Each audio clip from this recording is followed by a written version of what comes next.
feeling fatigued and can barely make it through the day without some type of caffeine?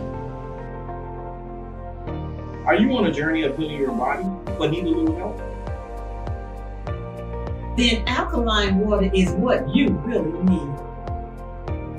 Alkaline water has many benefits. Alkaline water can help restore pH balance in the body. Consuming beverages such as soda and coffee can make your body acidic. Did you know that too much acid in your body has been linked to an anemia, heart disease, obesity, diabetes, autoimmune disease, chronic pain, and other chronic conditions like gout and arthritis? Those who use alkaline water have reported increased energy levels, clearer skin, reduction in inflammation, better digestion, and many other health benefits. I've used alkaline water for years, and it's been instrumental in sustaining my health when I was diagnosed with sarcoidosis. Are you ready to take responsibility for your body's health? If the answer is yes, then our alkaline water is just what you need. Bring your own bottles. It's only $3 for each gallon. To place an order or for more information, you can reach us at 773-846-3091. Thank you in advance for your support.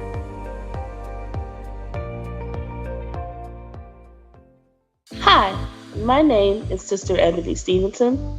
I am your announcer for today. Welcome to the Toma Nation's weekly Sunday worship service from 12 p.m. to 2 p.m. every Sunday at 616 East 71st Street here in Chicago, Illinois, and also live on Facebook. If you would like more information, you can reach us at www.facebook.com/TomaNation2 or give us a call at 773-952-8302. Now I am going to recite our opening. In the name of the eternal divine spirit, the one that causes all that exists to exist, the one that is self-existent, the one who directs the sunships of millions and trillions of years, and the one who made time the seed of the universe, known among the ancient Kemites or Egyptians as Amun-Ra and Aten, among the Hebrews as Ansar, Yahweh, and Elohim, among the Christians as Lord, God, and Jehovah, among the Muslims and Islamic world as Allah, the one God, among the Rastafarians as Jah, Rastafari, among the Yoruba tribes of West Africa as Odumare, Eshu, and many other Orisha names. I bear witness that all of these names refer to the same one, Almighty Spirit, and it is to that essence which I give reverence and to whom I submit. I boldly proclaim that we, the descendants of those black men and women who survived the transatlantic slave trade, are the Lost 13 tribe, born in North America and are of a Nubian Kemetic lineage. I further proclaim that the blood of all the nations of the earth flows through our veins. I greet you in the ancient but holy words of peace, Hotep, Shalom, Assalamu Alaikum, Habaragani, Alafia, and Ashe. Now I am going to recite the 13 points of what we believe and know. Number 1. We believe and know that we are not to repeat the mistakes of the past prophets and messengers of the Almighty Creator of the heavens and earth. Number 2. We believe and know that we can only establish an economic base through the application of the knowledge of self and the incorporation of the ideologies of the Honorable Marcus Garvey, the Honorable Elijah Muhammad, Mahatma Gandhi, and Ben Ami. Number 3. We believe and know that the prophets and messengers of the Holy Bible, the Holy Quran, and the Kemetic holy books were all black. Number 4. We believe and know that Jesus Christ of 2,000 years was and is a black man. Number 5. We believe and know that the knowledge of the Almighty Creator goes beyond books written by the prophets and messengers of the Almighty Creator. Number 6. We believe and know that in order to promote and coordinate unity, we must first recognize and accept the uniqueness of being able to worship our Creator, regardless of religious denomination, name, title, ritual, particular dress, or holy book, as long as it recognizes the Almighty Creator of the heavens, earth, and the universe as supreme.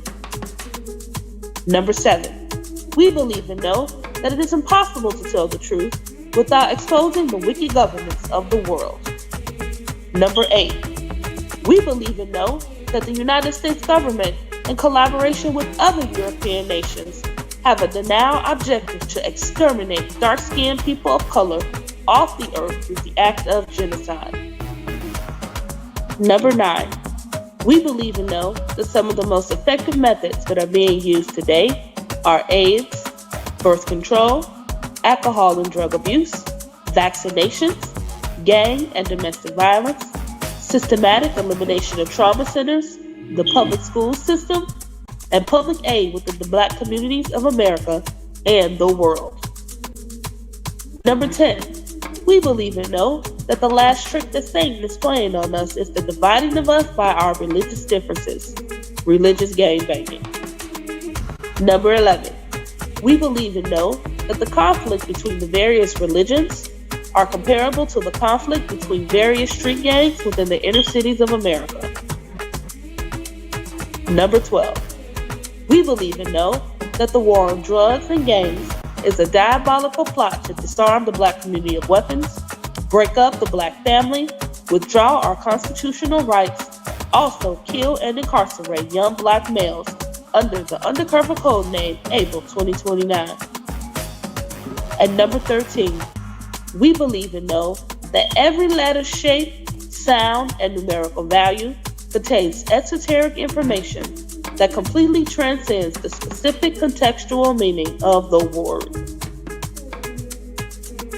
Our purpose: to bring about the growth of a righteous community in accordance with the laws of the Creator of the universe, under the leadership and guidance of Brother Minister Raheem Quased Aten, to provide solutions to the social and economic ills that plague the communities of urban America. Our goal: to re-educate and retrain youth and young adults to develop positive moral values as an alternative to delinquent behaviors, because you can't rebuild a community and not rebuild the minds of the residents of the community to meet the responsibilities of maintaining the community's image. Our mission: to enhance the economic development of our communities by establishing businesses, real and personal properties, thereby creating jobs and/or entrepreneurship training programs that will reverse the concept of leaving the community to buying back the community. Our motto: let your light so shine before men that they shall see your good works and glorify your Father which is in heaven. Matthew 5:16. Now we're going to recite our salute to the red, black, and green flag. Everyone put your right fist in the air and repeat after me. Here's to this flag of mine, the red, black, and green. Hopes in its future bright, Africa has seen. Here's to the red of it, great nations shall know of it. In time to come, red blood shall flow of it. Historians shall write of it, this flag of mine. Here's to the black of it, 400 million's back of it, whose destiny depends on it. The red, black, and green of it, oh flag of mine. Here's to the green of it, young men and women shall dream of it, face shots and shells for it, maidens shall sing of it, waving so high.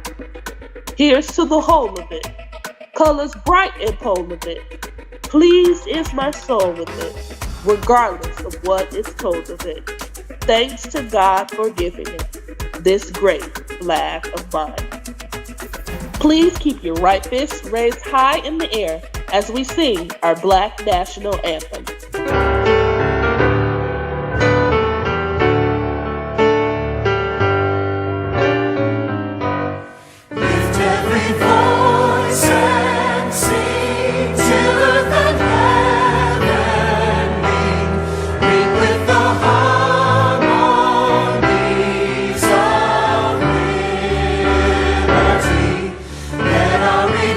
Rejoicing, rise high as the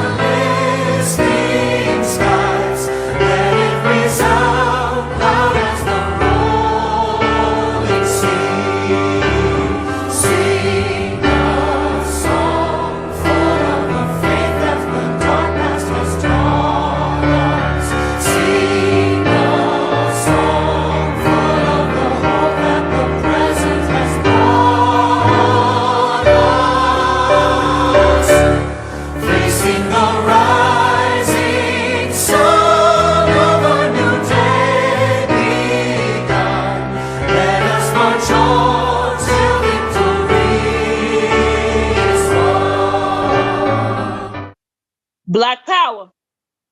Black power. Black power. Black power is the power to define, develop, and defend that which is in the best interest of Black people. Host for today, Sister Ebony Stevenson. Greetings and welcome to our weekly Sunday worship service here in the Grand Crossing community of Chicago at 616 East 74th Street. Please feel free to not just join us live, but we also extend a welcome for you to join us live here and in person. I am going to introduce our first speaker for today, which is our leader and teacher in God, Minister Raheem Kased Aten. Everyone, please stand to your feet. Minister Raheem Kased Aten, thank you.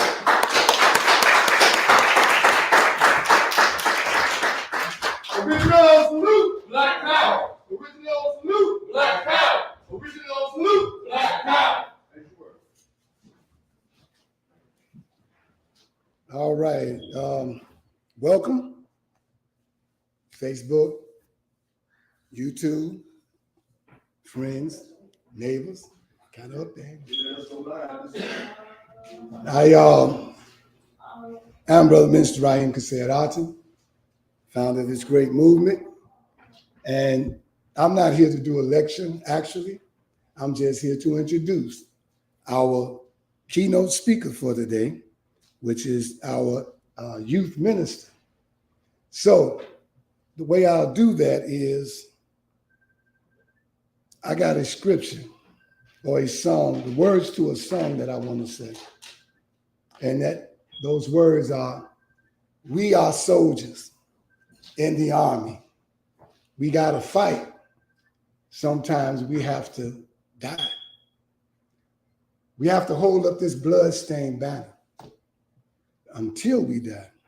Sometimes we fight, although we have to cry. We have to hold up the blood-stained banner. We have to hold it up until we die. Yes. Now, why would I come up with that one? Based on where we're going. We're at war. And if you heard our opening earlier, we were talking about the oneness of God and how all the names refer to the same one. So we're dealing with unity and oneness. We're dealing with coming together as a people to fight, because you cannot fight a war on the outside when you're at war on the inside. It can't happen. So you'll be confused. You will implode, as they say. America cannot fight a war outside and fight a war on the inside. So in Toma, we've been teaching, come out of America. Come out of her. And we've been calling America Babylon. Babylon the Great. And there's another term for Babylon to show that Babylon actually today is the United Snakes of America. And that's another term they use in the Bible. It's called Mystery Babylon. And when you go to that part in Revelation, you will see how it's talking about the United Snakes of America. So I'm not going to hold, matter of fact, you all hold on to your seats, because you all about to take off. And I mean, you all going on a journey, because God works with this young man unlike I've seen in a long time. And so I want you to welcome him. And I welcome you all who are here in this building for the first time. Not that you are knowing me for the first time, but you're in this building for the first time. And so I welcome you to our edifice. And all of you out there, just come on down, y'all. Get with us. 616 East 71st Street.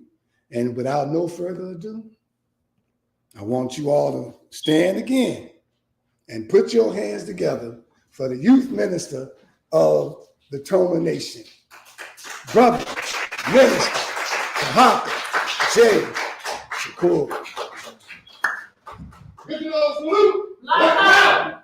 Original salute, Black power. Original salute, Black power. As you work.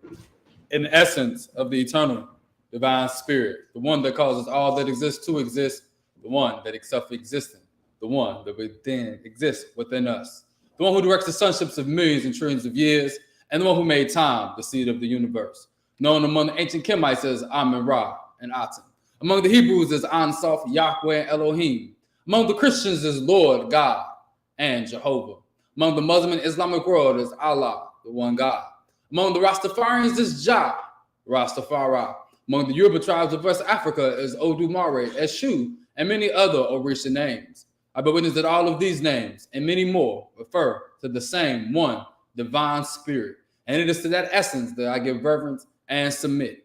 I boldly proclaim that we, the descendants of the black men and women who survived the transatlantic slave trade, are the lost 13th tribe, born here in North America, and I have a Nubian Kemetic lineage. I further proclaim that the blood of all nations flow through our veins, and I greet you in the ancient holy words of peace and that of our ancestors. In Hotep, Shalom, Assalamu alaikum, Habaragani, Alafia, and Ashe. Again, I am Minister Taharka J. Shakur. I am the youth minister of the Temple of Mercy Association, aka the Toma Nation, an all-inclusive black righteous movement dedicated to the upliftment of Black America, founded by our leader and teacher and guide, as you just heard, Minister Raheem Kasset Aten. Our co-founder is Minister Omari Jahi Aten, and our First Lady is Sister Makita Aisha Aten. And before I get fully into the lecture, I want to just first start off, because we, a few years ago, claimed that November is the month of Toma. As we spend every other month of the year talking about another movement, another organization, we deemed that November, we should talk a little bit about ourselves.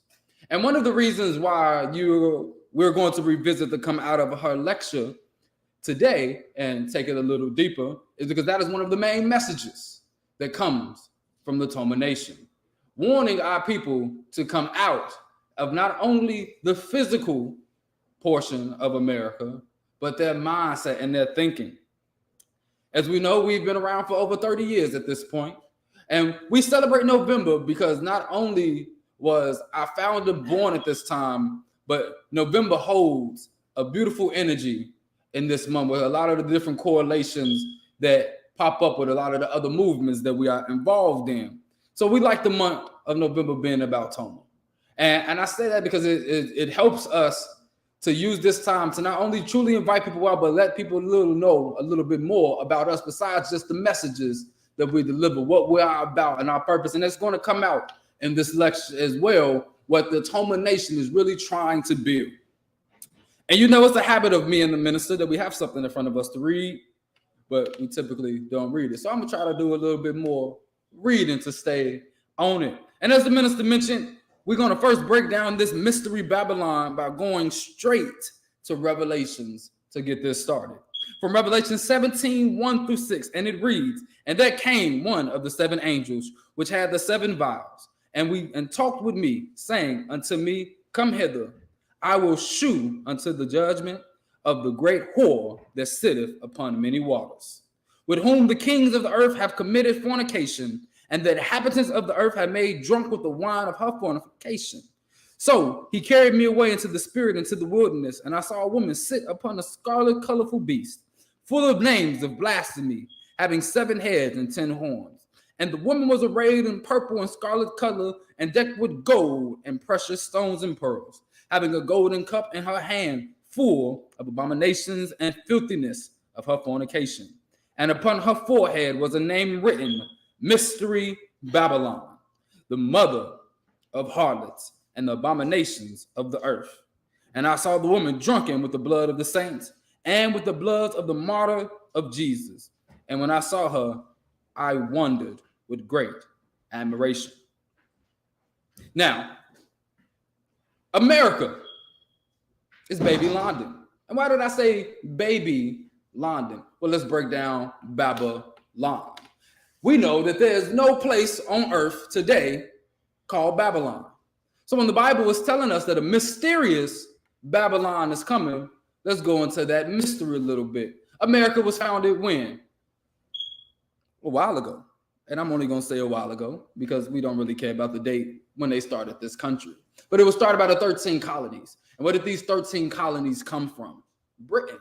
They came from Great Britain. So the Great Britons came from America to start a baby London. If you look around, you see a lot of their first cities and states have names connected to London. New Hampshire, New England, New York. So they were telling you that this is the new London. Who controls the earth right now? Because at that time, if you look at Babylon and go back in history, that was the center of humanity at the time when Babylon was destroyed in the past. So what is at the height currently right now? America. Everyone follows America's culture. Everyone fornicates in the way that America fornicates. Everyone pays into America's pastime. You got the NBA spreading everywhere. You got the NFL spreading everywhere.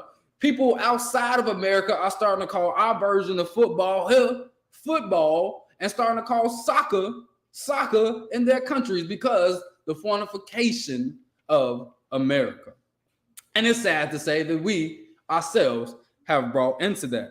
And so we in Toma Nation are saying, come out of her, because we've learned that America houses many of those who are our oppressors, but are great opposition to God, great opposers to creation. In this state, anything that God says don't do, America says let's do it. To a whole nother level, and we're going to break it down as we go through this lecture, a lot of the do's and don'ts that America say do, that the Creator said don't. And Revelations 18:2-5 continues and says, and he cried mightily with a strong voice, saying, Babylon the Great is falling. It is falling and has become the habitation of its devils, and hold of every foul spirit, and a cage of every unclean and hateful bird. For all nations have drunk of the wine of the wrath of her fornication, and the kings of the earth have committed fornication with her, and the merchants of the earth are waxed rich through the abundance of her delicacies. And I heard another voice from heaven crying, come out of her, my people, that ye be not partakers of her sins, and ye may not receive of her plagues. For her sins have reached unto heaven, and God have remembered her iniquities. So again, like I said, everything that God says don't do, the devils of this earth says do it. And what do you mean? How is it that God created man and woman in a certain way? And I'll go into it a little later when we talk about family.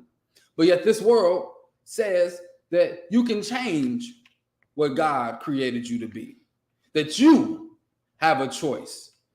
We have children under the age of 15 years old changing their gender.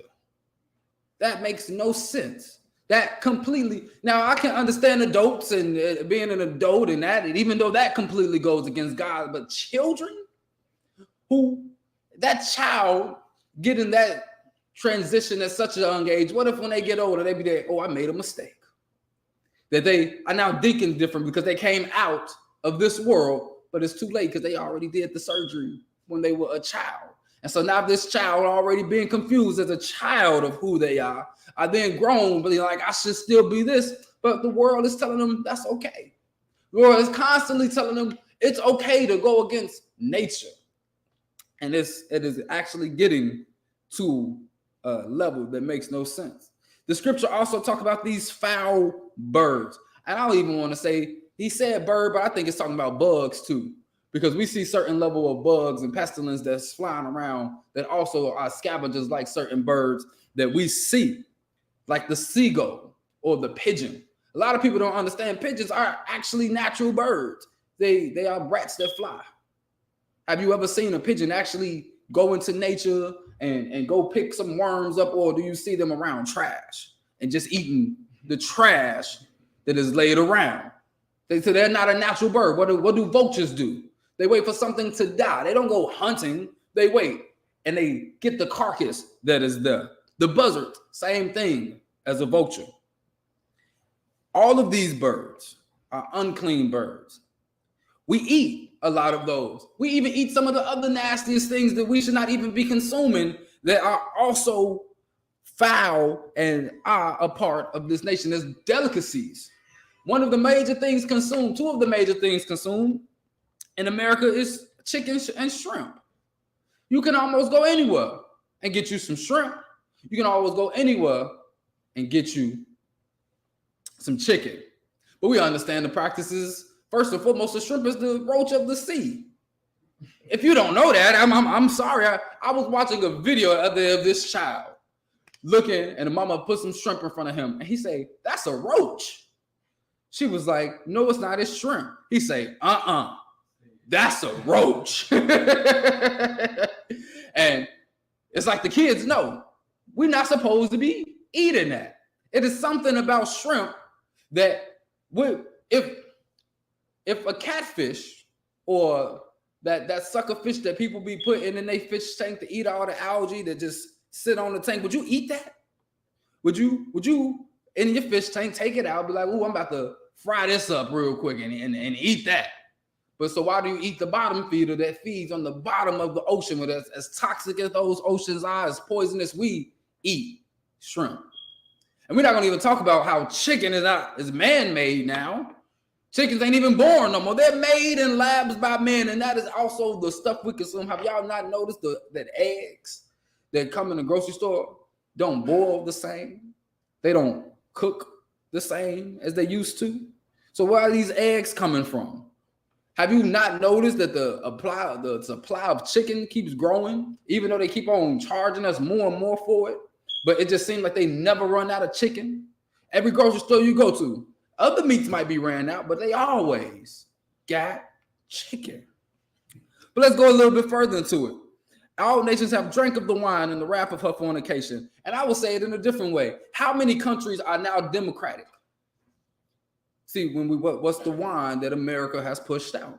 America is one of the first democratic nations in the world.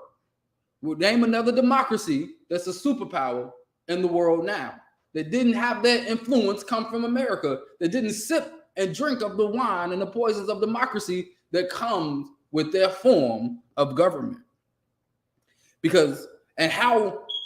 America has raped so many different nations. So many different nations. We talk about not even just the African nations that exist. We talk about the islands. Well, typically all the indigenous Black people have been raped by white supremacy. But even look at even in parts of their countries and how they have pillaged other white people's countries. The whole war going on in Ukraine, World War III, right around the corner with everything that's going on. But the major thing is coming out of her. And I'm actually just going to read what the minister said at that time, because I like what it says here. Now here are the people that he was talking to, the ones who are called by his name, who will humble themselves and pray. And not only those that will humble themselves and pray, but seek my face. They are the only ones he's talking to. You see, he gave a description. He didn't leave you hanging. Then I will hear from heaven. Then only will I heal your land. But there are some plagues that we have that is not supposed to be ours. But because we don't want to come out of her, we are going to suffer from her plagues too. So we suffer because we don't want to come out of her. Understand, there was a lecture, not even a lecture, I was a part of an institute, and one of the major things we said is one of the major reasons why we are in the problem we are because we have not come up with the solution. And one of the major solutions is employing ourselves. See, and I mention that because when you have to ask someone else for a job, how embarrassing that is. When we come into this world, we feel that we have to get everything from the white man to be successful. And that is a problem that we are continuously stuck with. And we'll just continue. But I really want us to understand that there are ways that just the basis of us coming out of her needs to start. And the first place is in our mind. See, one thing that I talk a lot of, Ebony likes to mention it whenever she's speaking or introducing me. One of my favorite sayings is, we have become more European than the Europeans themselves. In the time of Yahshua, he said, my people have become more Roman than the Romans. So it seems that wherever our people are, we seem to have that, what they call that syndrome. Thank you, the Stockholm syndrome, where you end up loving the person who is your captive. You end up emulating the same things that they have done to you, to yourself, and to the people around you. Black people in America are one of the worst things for Black people in America. Yes, we have become the KKK of our own people. There used to be a time where there was no such thing as Black on Black crime in Black communities. And you'd be like, all my life there has been, but go a little bit further past that. And the reason why I say that is we have to understand that this world knows that things happen in cycle, and the white man cycles things ever so often. But post-slavery, even during slavery, you heard of no violence breaking out amongst slaves or them fighting. The only time they will fight is, guess what? When alcohol was involved. They used to be forced to drink alcohol on holidays and fight to the death for white people's entertainment. That sounds like boxing to me. That sounds like UFC. It seems like they enjoy, and we have begun to enjoy it. I know that we used to have rights like this, but it didn't used to be to the death. We wanted to make sure that our man was strong, but not to kill each other. See, it was for their entertainment. The same reason I go back to when COVID first started, and they said we're only going to keep essential businesses open. They closed health food stores. They closed the personal little grocery stores in the community. They closed down churches and all these other things. But for some reason, liquor stores were considered essential businesses. Even this thrust, take it a further, when the riots broke out and all of the liquor stores got looted, they were the first things rebuilt in our community. Why is that? Why is it that there are ordinances in our community that says liquor stores can't be by a certain feet in front of by churches and grammar schools, but yet you can go right on Halsted on 79th and find a daycare right across the street from a liquor store? That makes no sense. But some of us ain't fighting. You cannot call for change to happen in your community unless you are going to speak up about it. Again, that's where we as the Toma Nation step up and do something about it. See, and I'll go into that a little later, but we have to come out of her mindset. One of the things that we have been stuck in her mindset is when the earth first started. And I want to go there and start there because there's a misconception.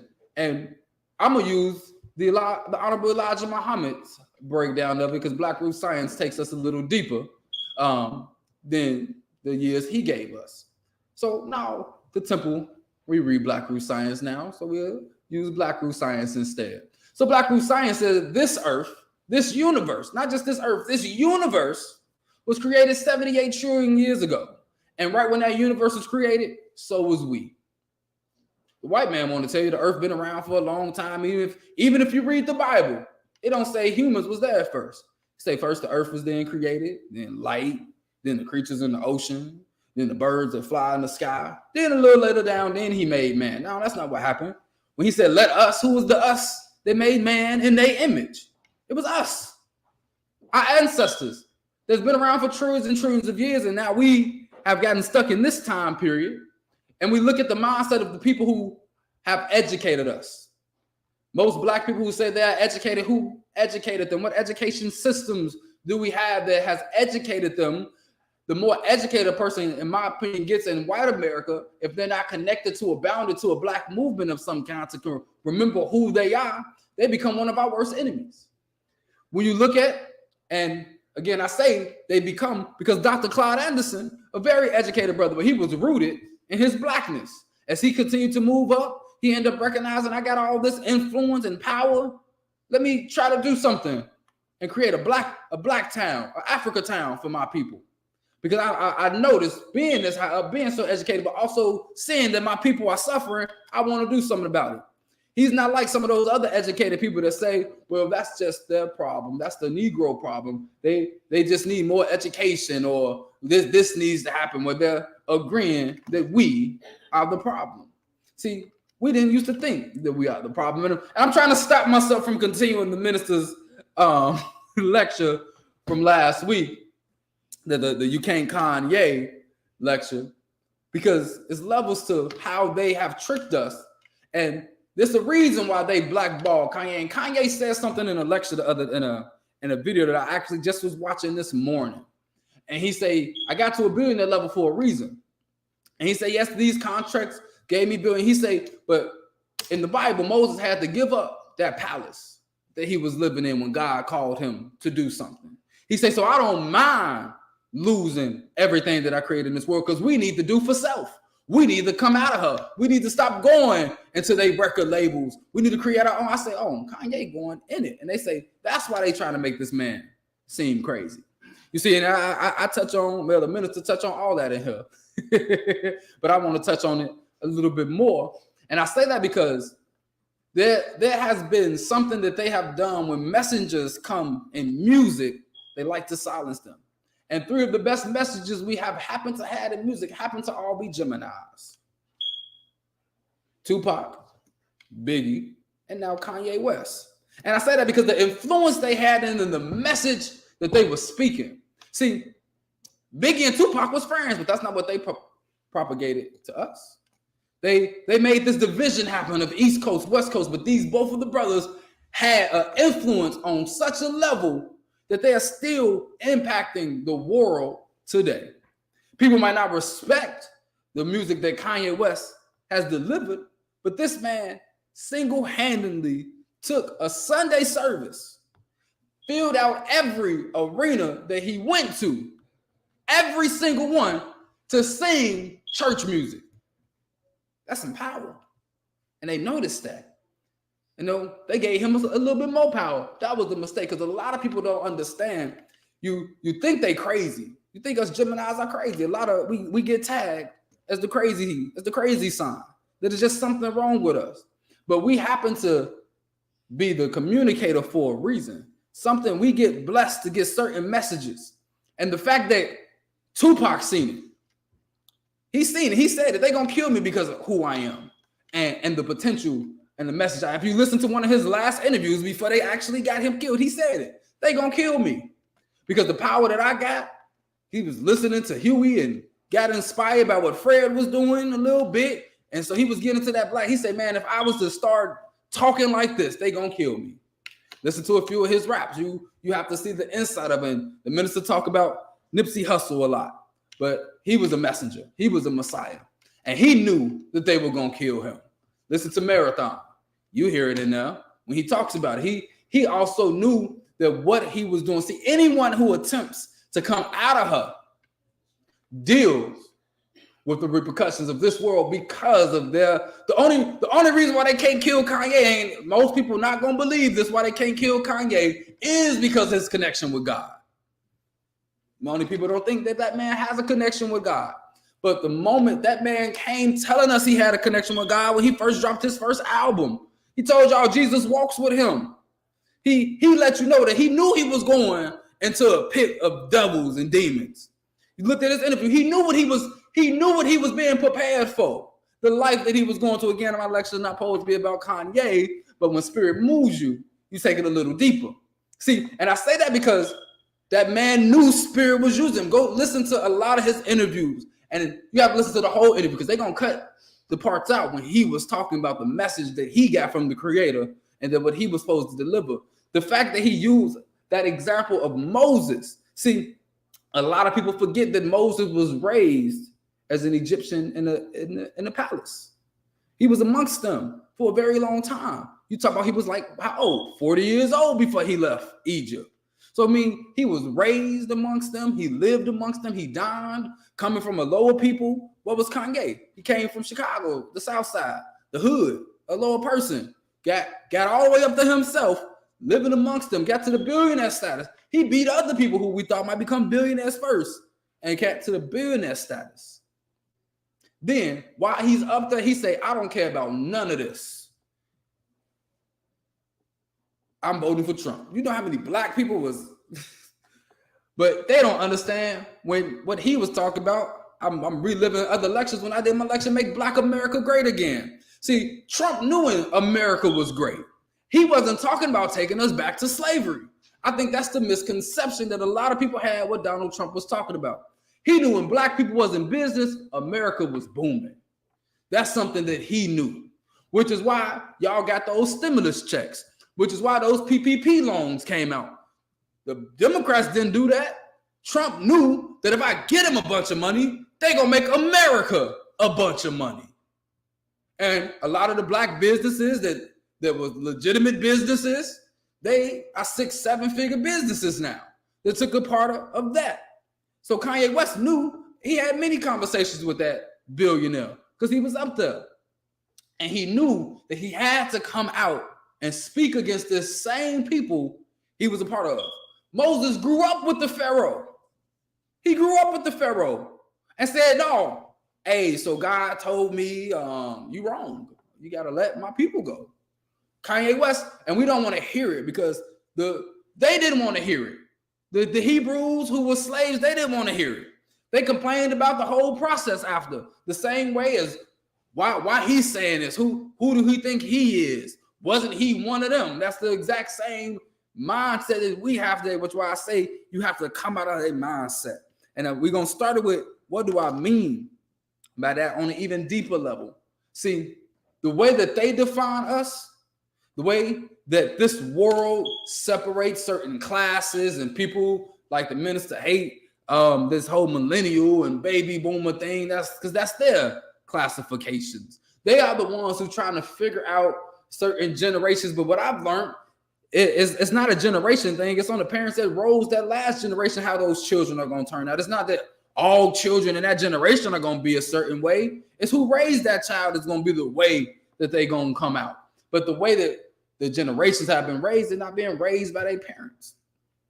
But what are the mindset that we have to come out of?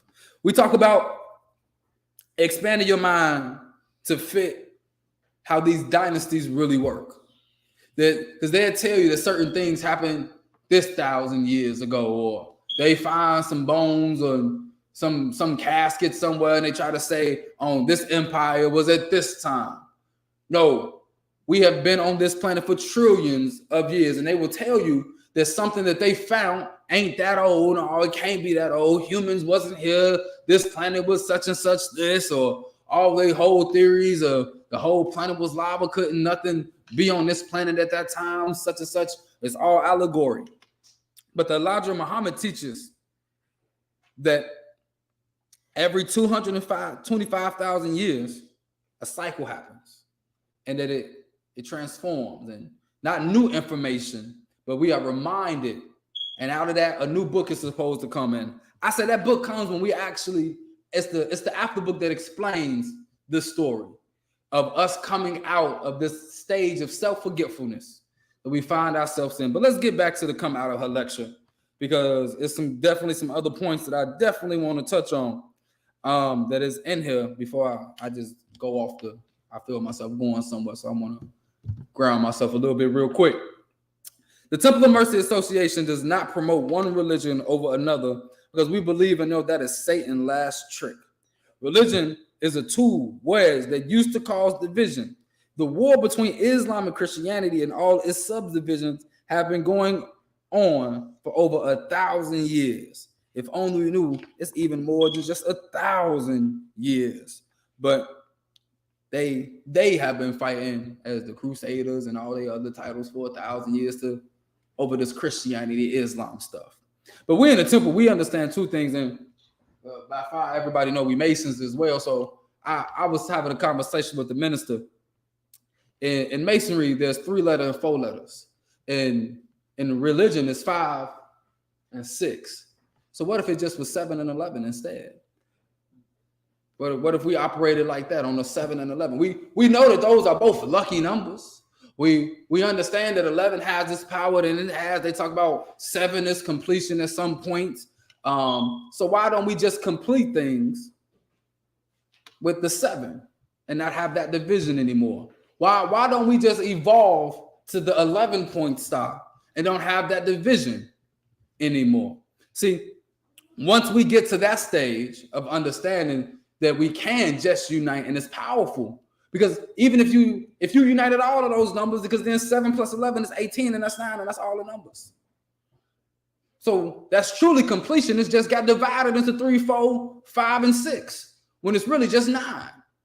If you add it up, it's really just 9. See, and when you come to that divineness and that understanding that that's actually completeness, and they found the way to divide us up with those numbers, you understand the mindset that we have to come out of. See, because you would see those numbers and those divisions. See, one thing that I learned from the minister, and I used to love, is he tried to get me to see this, the oneness of everything. And we used to have debates, not even debates, we have long conversations about this oneness mindset and making everything one. But I won't take us there, because that was, we go past good and evil if we go there. But we're going to stay with good and evil existing right now. But when we look at that oneness that needs to happen, that coming together, and while we as people need to come out of religion, because it even takes it deeper. Before slavery happened, first and foremost, both of those religions were given to us by force. If you don't understand that Islam was given to us by force, go look at the Islamic wars that happened in Africa prior, where they came to us with the sword and the shield, the sword and the sermon in the 1800s, the 18th century, not the 1800s, the 18th century. Islam came into Africa, went and killed all the chiefs, the priests, and said, no, you got to be in Islam. Then Christianity came a few hundred years later and did the exact same thing. So neither one of those religions are ours. We just think Islam is ours because we've been attached to it for so long. We think Christianity is ours because you can find the Coptic Ethiopian church over there and be like, well, that has to be about us. First and foremost, all of those books, do I want to go there? Were created for them. You say created for them? Yes, we have no God. What do you mean we have no God? The God that's in these books was created for them. See how we are gods, which is why we don't have the God that they have. The God that we have is all of us coming together in one divine mind, is us being unified as one. That's God. But that ain't what this book is talking about. That ain't what neither one of their religions are talking about. But that has been our understanding for trillions of years. That's this oneness that exists inside of us, this spirit that exists within us, coming together and connecting, being that God. But when you're bound into their religion, God is outside of you now. God is this force and entity that controls everything that goes into your life, but you have no control over it. It's just happening because it's God's will. But we understand submitting your will to God is on a whole nother level. But understand, how often do you not listen to yourself? Again, are you really submitting your will to God? You go against yourself from the moment you wake up all the way throughout the day. You might wake up, the God, and you say, get up, it's time to get up. You then go, I might want to sleep a little longer. Let me put the snooze on. God then comes again and says, no, you need to get up. You got things to do. Oh, no, I can change it. I can procrastinate it. So yeah, you're not submitting your will to God. My mother gets on me all the time because we all are human, right? I make mistakes. God has given me a plethora of different plans. One of them is a trading plan, beautiful trading plan, and it was actually God. I was sitting down meditating. I was like, I know this can work. What is it that I need to work? He say 75.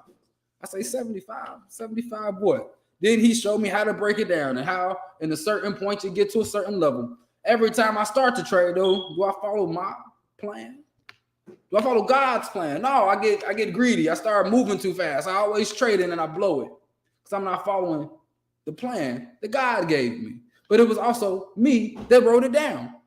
So again, when we start to understand that when you were a child, you knew you was God. I'm going to explain how when you was a child, you knew you was God. We have something called an imagination, right? When we were children. Look, he said imagination. He remembered that he used to have one, right? Because at a certain age, you lose it. It's about 7, 8, you start to lose that imagination because this world takes it from you. You send your child to kindergarten, watch what's going to happen. They're going to come back and they're not going to have an imagination no more. But that imagination, a child could do amazing things, right? It'd be things that you would not believe. If you were to fall from 7 feet, from 7 stories, you might break something, you might die. A baby fall from like 7 stories, guess what it's gonna do? It's gonna crawl, just keep on going. That's one level of it, right? But let's take it deeper. 3-year-old, they really, really want something, right? It's too high up. But you're gonna come back in the kitchen and that child gonna be on top of the refrigerator. And you're like, how the heck did you get up there? Because it's God. It wanted that. It manifested the way to get it. But let's take it deep, because it's imagination. You could not tell a child that a box was just a box. There was a time period when you couldn't do it. I remember being a child and somebody trying to tell me that this Lamborghini Aventador lime green that I'm driving right now was a box. It was a box. But you couldn't tell me that when I was in there driving it. See, but that's something that we lost, and that imagination it has even greater powers. In Black Root Science, we know that that's how they used to teach, that they will go inside the mind, that they will come into a collective consciousness, and the teacher will then bring something out of her mind to show the other children, and then they will imagine it together. Then she will say, now, if we were to have a sad emotion or such and such as this, look what happens to that. See, because they don't use our children's imagination in school. They don't foster creativity and imagination in our schools no more. You have to do it this way. This is the way it's done. If you don't follow this, you're gonna get a certain grade. You're gonna fail. But no, that's not how we are sent here to be co-creators of the universe. But if you're telling me that the only thing that I can do is get paid and get a good job, go to sleep, wake up, and do the same thing again, you're going to stagnate me. We have been stagnated as a race. See, I always say it because a lot of people don't know how great America was. For Black people, they don't give you that history. I even talk about the Great Chicago Fire, and I mentioned the Great Chicago Fire because the story they told us. See, what we don't know, white Chicago wasn't what burned down in that fire. Our history, what we built for Chicago, is what burnt down, and they built their downtown right on top of it. But tell you it was an accidental cow flipping over a lamp in a barn. Now, what dumb farmer is gonna set a lamp next to a cow? That story it didn't make sense when they used to tell me it in school. I said, that don't make sense. A cow? A cow. Then you telling me nobody stopped the fire? It was able to burn down blocks and blocks of the city? Wasn't no fire department at the time to stop the spread of the fire? No, it was an intentional fire. You will then learn that it was fires like this all over America. All over America. That it was great floods like this all over America. See, because there were Black townships that were powerful. See, why was 1920 so important? Not because they were bombed, but the Great Depression happened around that time. See, and you say, how was the Great Depression a good thing? Because guess what also was happening? Segregation was happening at that time. So why was the world going through the Great Depression, but Black America was the wealthiest nation at that time? We talk about Black America had people trading on levels and doing commerce on levels that we would never understand. But that was because we were forced to be out of her, right? See, they wouldn't let us come in her. And so when they finally did let us come in, we failed. Oh God, we failed. We fell so hard. But see, that's not understanding the coming out of her. What else? Oh, what else? What else have caused our problems? One of the biggest things that we in the temple say, again, I'm tying this into the month of Toma, because this is the month of Toma, so I'm talking about what Toma teaches. All our food is poison. All our food is poison. You take it to a deeper level. Dr. Bay, who visits us a lot, say you'll be hard pressed to find somebody who actually ate a real meal their entire life. So if all the food is poison, and y'all heard the minister talk about, he said it seems like they're creating these GMOs for a whole different type of people that they're creating. So we know that this, you ever ate something, right, that you used to enjoy as a child, but now you're a little bit more conscious of what you're eating, and then you eat it, and you remember the pain you used to get it as a child, but it was good to you as a child. It tasted so good. You look, Ebony like, I know what he's talking about. I just tried to eat something the other day and it did this to me. Because you enjoyed it as a child. Because it messed with your mind. See, that's what these drugs that they put in this food does. It tricks your mind. But your body feels it. Your body feels the pain. One of my favorite, and it's bad. It's bad. I know it's bad. I got to continue to tell myself it's bad. It's Sprite. I love Sprite. I love Sprite since I was a child. Did you ever drink Sprite? You know that pain that you feel while you're drinking it? Do you know it's literally the Sprite burning the inside of your body? You are setting your body on fire with acid, with clear battery acid, but yet we still drink because our mind loves it. My body hates it.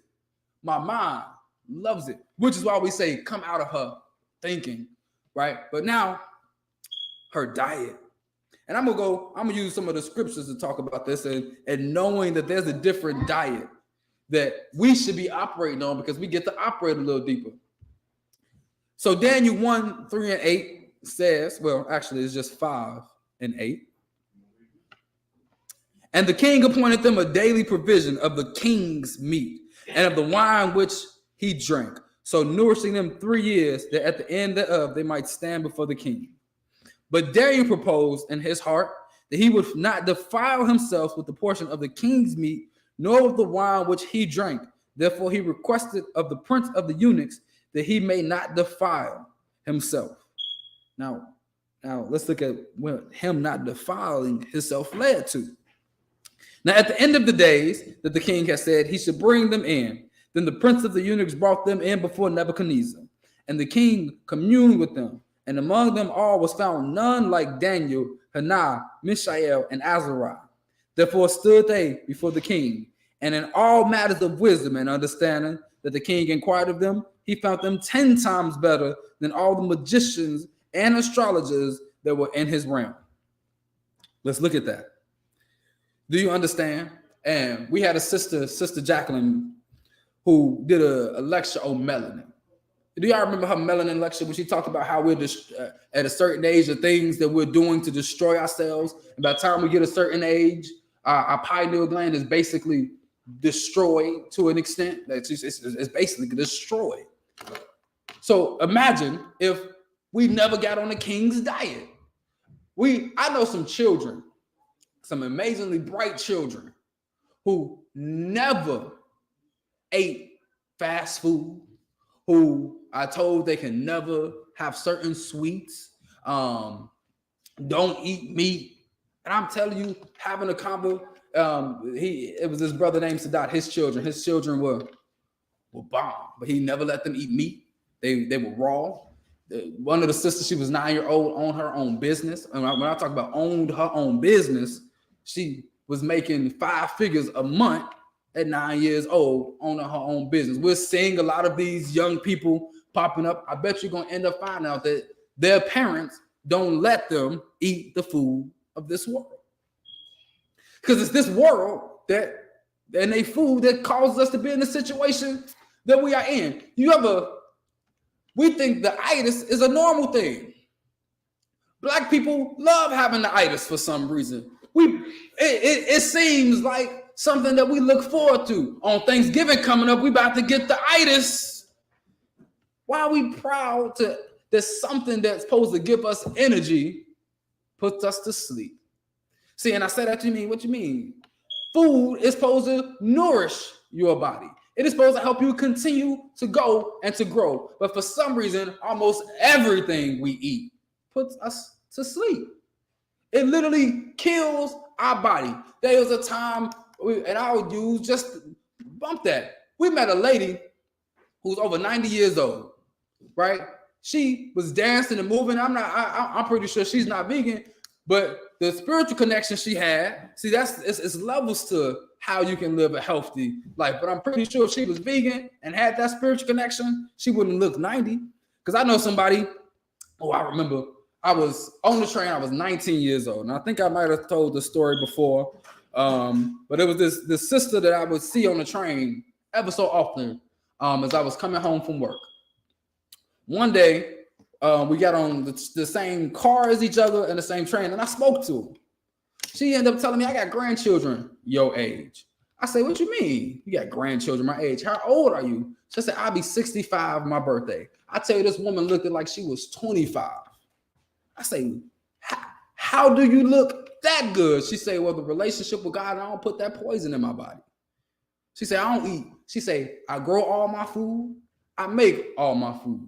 She said, I don't eat out nowhere. I say, wow. See, because coming out of her diet is important. It's extremely important. It is the reason why they closed the grocery stores in our community. And we get stuff like Food for Less and Save a Lot. Or the Whole Foods that's in our community. I used to work for Whole Foods, and that's why I know that the stores that's in our community is actually the old food from their grocery stores downtown and on the north side. When you ship certain things out, the dates hit a certain time, they just change the sticker and put it in our grocery stores. You ever got fruit from Food for Less, and then just in a few days it's rotten because it was sitting in another grocery store. And then when it was time for it to move, they put it in that grocery store and sold it to us. Because we don't control the food that comes in and out of our community. We got farmers, a whole farmer community, but for some reason, we have not got together to get them a grocery store to deliver the fruits and vegetables right to us in our community. I'll get into that a little later as I talk about what we need to do for ourselves. See, one of the major things, I went into it a little bit with alcohol, but let's talk about our thoughts. And there was a study that was done by Dr. Caroline Leaf. She called it Who Switched Off My Brain? 87% of illness can be attributed to our thoughts. I'm going to say that again. 87% of illnesses in your body starts with your thoughts. Have you ever told a child, right? And then we're going to those thoughts for a second. I go back to how children knew they were God and was tapped into a power that we have lost today. If a child fell off a bike and had a boo-boo, and mama kissed it and said, baby, I'm going to kiss it, the pain going to go away. The moment the mother kissed it, what happened to the pain? It went away because they thought in their mind that my mother kiss is going to heal whatever's wrong with me. And that child will continue to go on and play because in their mind, that illness, that pain was gone. My mother she's like an auntie of mine. Has been my mother friend for a while. She don't understand the reason why she's always in the hospital because she's always thinking she's going to go back to the hospital. See, it's our thoughts that control a lot of what's going on in our lives. And we're talking about health, but no, I'm telling you, everything that goes on in your life is based upon your thoughts. You failed in life because you think you're a failure. You're telling yourself this can't happen, this can't happen. Criminals look over their shoulder because they're telling themselves they got to look over their shoulder.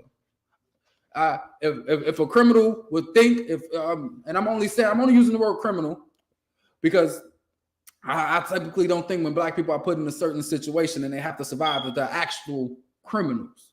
Because poverty begets violence. Poverty begets what we see. So it's not their fault. It's a system that creates a lot of this. But imagine if you were the most confident drug dealer on the corner.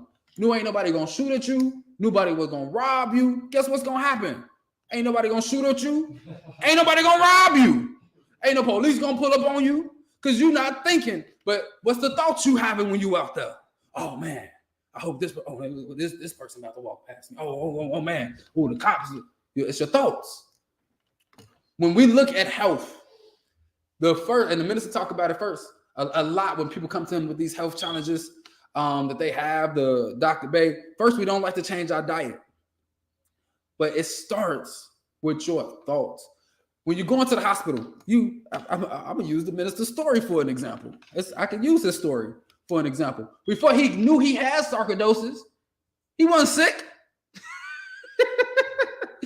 how many people ain't sick until they go to the hospital?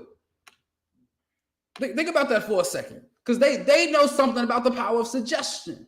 It's the power of suggestion that they use in hospitals. They put you under some type of drug that now has your mind. They put these tests, they start drawing your blood, you're a little woozy. Then they tell you got this. Then they tell you the symptoms of it. Guess what your mind is doing? Giving it to you. Telling you that you have this. Well, again, I use the minister's story. He was running around, still doing his gigs and everything, but the moment they told him he had sarcoidosis, then he looked at the pictures of his lungs, now the man's sick. So what? And now, with his thoughts, he knows sarcoidosis can't do nothing to him. He knows the power of his thoughts. They told him he'll never play the Sox again. Didn't you just do a gig yesterday? So again, we talking. He said, I think so. He did a gig yesterday, right? Depression. Even before I say this, right? One of the major killers to Black people is heart disease and cancer, right? You know somebody who died from a heart disease, or you know somebody that died from cancer. What do they say causes cancer or heart failure, heart disease? They say the things that you're eating, the air that you're breathing. Well, what if I was to tell you it's the things that you're thinking that's causing you to have that cancer, right? According to Dr. Caroline Leaf, depression causes cancer and heart disease. Anxiety and fear causes heart palpitations, irritable bowel syndrome, tension, headaches, and heart problems. All negative emotions evolve out of fear, and all positive emotions evolve out of faith. But I talk about depression, because there's a lot of men who are depressed but don't say nothing about it. They talk about it. It's studies that show that men, and I'm not even just talking about Black men, that 90% of men are depressed but don't say nothing about it. It's kind of depressing to be a man in this world, right? And the other 10% that's not depressed, they're the 10% that run the earth. I'm thinking of the rest of the 90% of the men on earth are depressed or deal with disappointment, as the minister says sometimes, that it's not depression, it's disappointment.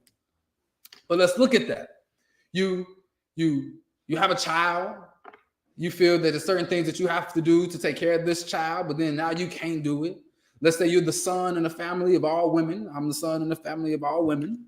And you then feel like you're doing all that you can. You're doing certain support, but then they're telling you what you're doing is not enough, that you need to be doing something else, even though you're like, but y'all taking care of that part. I'm taking care of this part for y'all. I watch their children while they work. Why do I feel like I need to do something else? If y'all are able to go attend, y'all think y'all children are taken care of, shouldn't you kind of be okay with that? But no, we are expected to do above and beyond. Expected to do above and beyond. In this world, and it was, man, I watch a lot of random things as I'm scrolling through because it's all distractions. But there was a video and a brother was talking about how hard when the men go to clubs, or let's say we go to a bar, do you understand the anxiety level that many of us have? Like many of us have going to the, how often do you see a man approach a woman in the bar? It might be a few of them that do it, that have the confidence to do it, but most of us have the fear that we're going to get rejected, or she about to talk about me. You know, any women don't have that same fear. The fear they have of, oh my God, somebody going to talk to me. I can't go out the house and not be bothered while I'm walking down the street. Many of us feel like we're ignored, feel like we don't exist. Many men feel this way. Many men have these emotions, but they don't talk about it. And that's why many men end up getting certain cancers that they don't even understand how they even got this cancer. They ain't been sick, but it was them feeling not valuing themselves. The thoughts that they would tell, oh, no one care about me, or no one think I'm worth it, or I have value. Again, we have to change our thoughts. Genesis 1:29-30 said, and God said, behold, I have given you every herb bearing seed, which is upon the face of all the earth, and every tree in which is the fruit of tree yielding seed, to you, so it shall be for me. And to every beast of the earth, and to every fowl of the air, and to everything that creepeth upon the earth, wherein there is life, I have given you every green herb for meat. And it was so. What is that saying? What is that? What was that just saying? Our medicine cabinet is out there in nature. See, not only do we need to change our diet from the things that we consume, we also need to change our diet for the things that we take to heal our body. We understand the poisons that's in the pharmaceutical drugs that they give to us, that they cause other problems. You take it for one thing, now you got this thing that's not happening in your body. Or you're taking it for that, now you got to get another medicine for that thing, and now this is happening inside of your body. We got to go back to nature. Because when we created the earth, we made sure that we could deal with everything that would ever come to us. We made sure, and God inspired us to create everything that we needed to heal us. We used to know that you could go, do you know that some of the most nutritious things that you consume is growing in your backyard? The nutritional value inside of a dandelion, the nutritional value in what they call weeds. It's the reason why they call them weeds, because they outgrow in the garden. No, they're naturally growing. It is something that doesn't have to be replanted over and over a year. There is a plant that literally grows in 24 hours. How much nutrition is that? Will that plant give you if it can grow in 24 hours? That's some power. See, if we was to understand, I had Raheem's children at the house earlier, and I was making my herbs. I said, you want to understand why me and the minister be so healthy? Because we consume a lot of these herbs. And they was like, what's those? I say, nature. She said, look like dirt. I say, exactly. Because when we connect ourselves back to what we came from, right? If this earth, as they say, we came from the dirt and such and such, so shouldn't we kind of be consuming what we made of? And I'll do the inverse way of it that Black Root Science taught. If everything came from us, wouldn't the things that came from us be the things that we should be putting back in us? See, you see where I was going with that one. If from us came all plant life, right? And a lot of us don't understand what I'm saying. From us came all plant life. But when we look at that, why would we then think we need something that was manufactured in a lab that tried and came from different, because that's all medicine is. They went into nature, found it in its natural form, was like, hey, how can we make a cheap version of this? Because it does this. How can we make it do the exact same thing for cheaper? So we ain't got to go find this plant that's somewhere off in the Amazon, such and such. They got to go find and go past Jaguars and all this to get this plant because it can heal a person. They say, no, we're going to take one of them, study it, then put it in a pill, and make it have all these side effects so then they can get this pharmaceutical, and this pharmaceutical. One of the Jews' largest business is the pharmaceutical companies. That's one of their largest businesses. You will end up finding out that some of the pharmaceutical companies own a lot of the other businesses. Many of your media companies, their father companies are pharmaceutical companies. And you say father company, a lot of people don't know that Alphabet owns Google. Say Alphabet? Yes, Google Alphabet. It's one of those shell companies that are father company that has a whole lot of subsidiaries that you didn't even know existed, that's doing everything. The minister was showing us just at last week the different companies that Jews own under one company. You're like, wait a second, why are they even dealing with that? This one company got all these companies, and that's one of the things we talk about. Black people don't got no conglomerates, but I get to the economic part a little bit later. That's near the tail end of the lecture. How much time do I even have? All right. So when we look at that, I'm coming to the tail end. Okay. So when we look at that, right, and I'm finding ways to make sure, because I can share a ton of lectures where me, the minister, all the ministers give this lecture of come out of her. As I was thinking about this, I say, what can be said different? How can we say it differently? You even have celebrities, and somebody was making a post how celebrities shouldn't lead us and they should just be influenced and such, and he broke down how influence is just as important as leadership. See, I'm going back to Ye with these comments, right? Something that Kanye West has the power to do that technically right now me or the minister can't do. What is that? He can get in front of millions of people. He showed you that he can get in front of millions of people. And whatever message he can deliver it now. They might not like what he said. He might cause a lot of controversy, but guess what? He had the potential to do it. And the Revelations told you that it will be somebody who will be able to give off that call that will teach the message of God to the masses. What is the true message of God? That the black man is God. What is, let's go into that. I'm going to tell you how Ye was teaching that. You be like, wait, Ye was talking about the black man is God? Well, in the Bible, if you study the Hebrew or anything, it said ye are gods, right? So it told you that. Then he calls himself Ye, then creates the book of Jesus to show y'all that he knew who he was, that he knew who black people was. And then he went and told them, the Jews that y'all ain't who y'all say y'all is, the Hebrews been spitting this, we know who we are. I'm about to tell my people who they are. And there's a reason why he used that Moses, because Moses didn't know who he was at first. He was lost. He was caught up in the game. He was living amongst Pharaoh. He thought he was one of them at first. But then as he's amongst the people, something hit him. You know, Kanye West had to remember who he was. You know, he stayed out. He was living this high life, and then reality hit him. He said, wait a second, I married this white woman. Dang. I had these children with this white woman. Dang. I messed up. I didn't listen to my own song.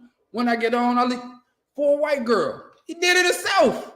Kanye West actually, if y'all look at this, Kanye West and his music actually told y'all his life. He prophesied his own life in his music. Even what he's going through right now, if you go back to the album where you had Blood on the Leaves, what was the name of that? What's the name of that album? Blood of Ye's, New Slave, all those songs. That's actually one of my favorite albums.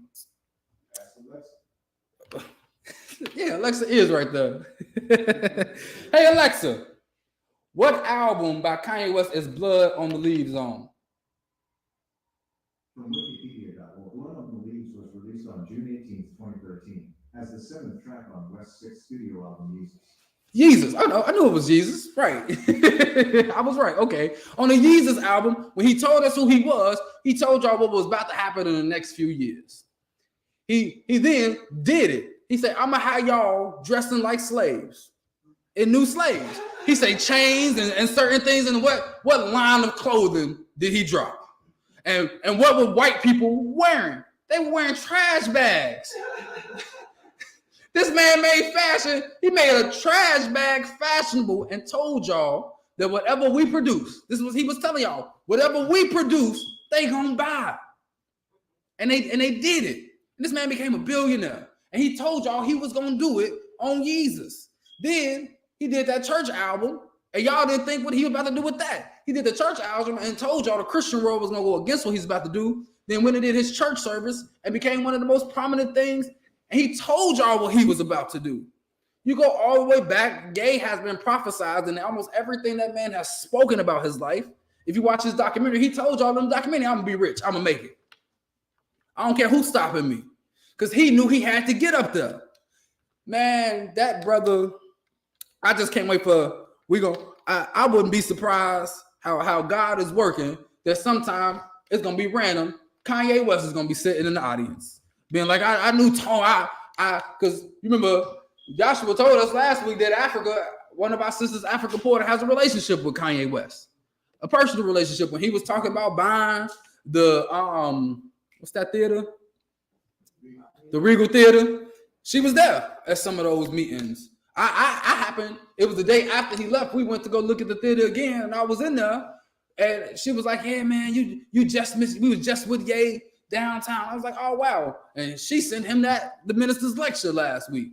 So we'll be surprised if Kanye somehow reach out to the Toma Nation and be like, "Hey, I support what y'all talking about.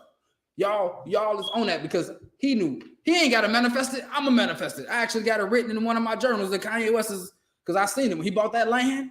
See, a lot of people don't know because he's talking about that's what he's gonna do. All this land that he bought, the same thing that Clyde Anderson was trying to do and get money from the government to do it. He doing it himself.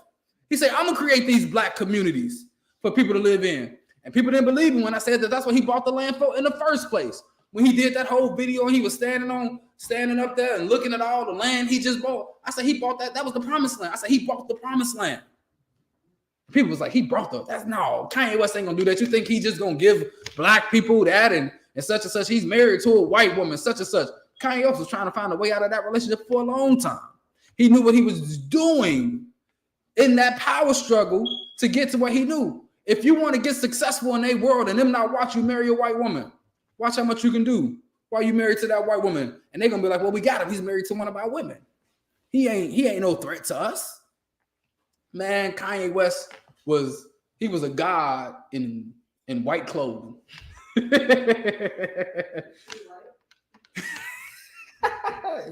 Well, I don't know. Who knows about those Kardashians? Is they really if they really white? Yeah, they're like Croatian. Yeah, they all pale face. Look.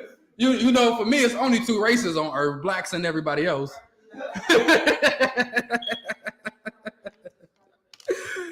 Like Sister Ebony just said, cracker is what cracker does.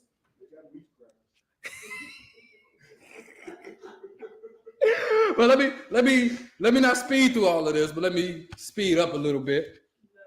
So we got to come out of her sports and entertainment world. First and foremost, I ain't gonna even read what this is saying because God didn't create this world for sport and play. I'm gonna go there with it, right? Oh, no, I got it from the back too. See, and when we look at that, what you mean God didn't create it? These pastimes, these distractions, that's all they are. Entertainment and sports is just distractions. Distractions from what? What we really should be doing. Period. Those are the biggest distractions from their television. They got you more worried about what's going on in this entertainer's life. But notice every time, I'm just going to say some names, and you know, they did something to these people. Bill Cosby, he wanted to buy something. They said, no, you can't buy that. Now, our sitcom father figure is rotting in jail. He was he rotted in jail, but he's rotted now, right? Ain't nobody talking about Bill Cosby. They broke that man. They destroyed that man. Michael Jordan. A lot of people don't know about this with Michael Jordan, but you know he was trying to create his own NBA franchise, and they was like, "You can't do that. They killed his daddy." They was like, you can't do that.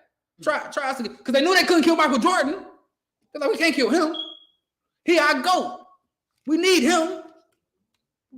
But we'll try it again.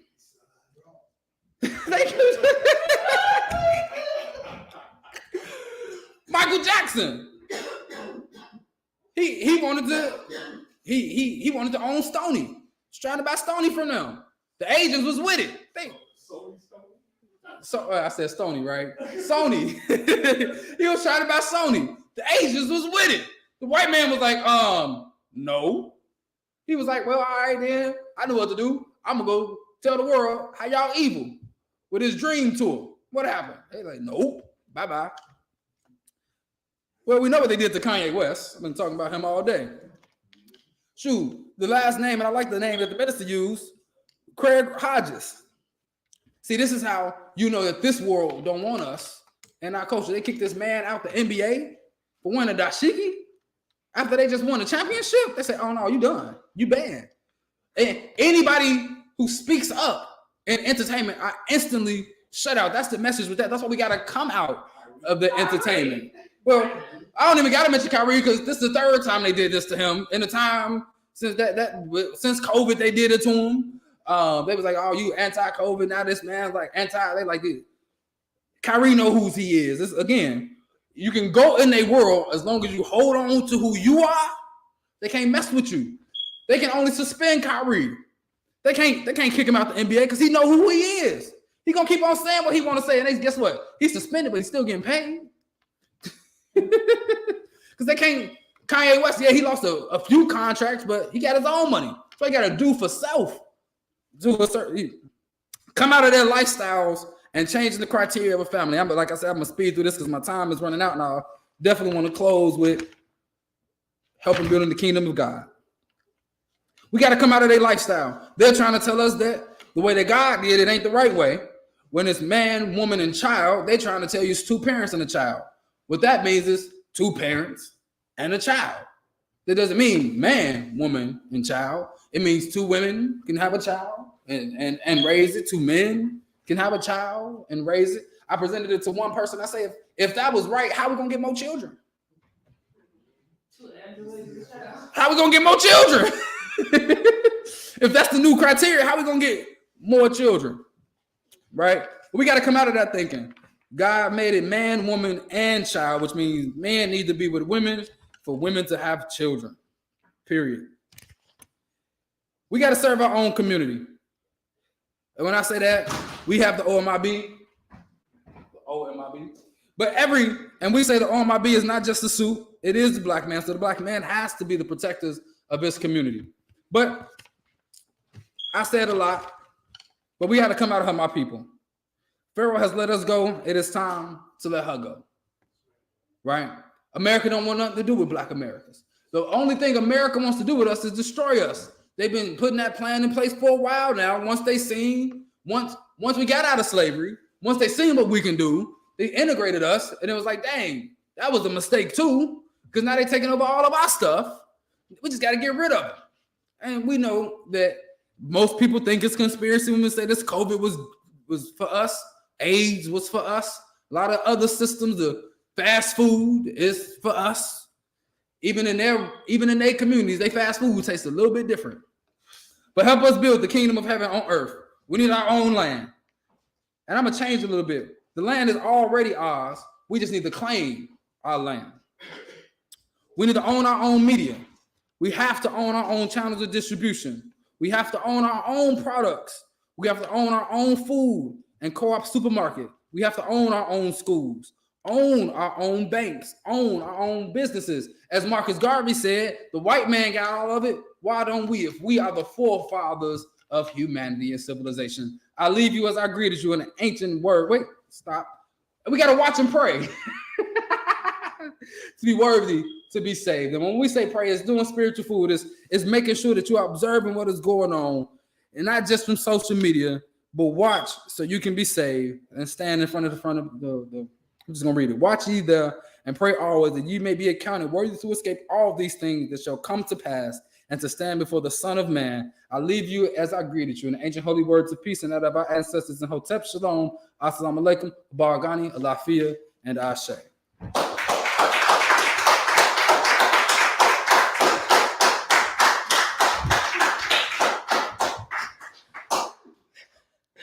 Thank you, Minister Taharka J. Shakur, for that awesome and amazing lecture. If you have enjoyed what you have heard today, please feel free to support our grassroots movement here in Chicago through a monetary donation on Cash App at TOMANATION. Once again, that's TOMANATION. We invite you to join us here at 616 East 71st Street every Sunday for our Sunday worship service. We want to see more of our community feeling this message because it's very important to the survival of our people. And I will end as I usually do. Everybody stand up.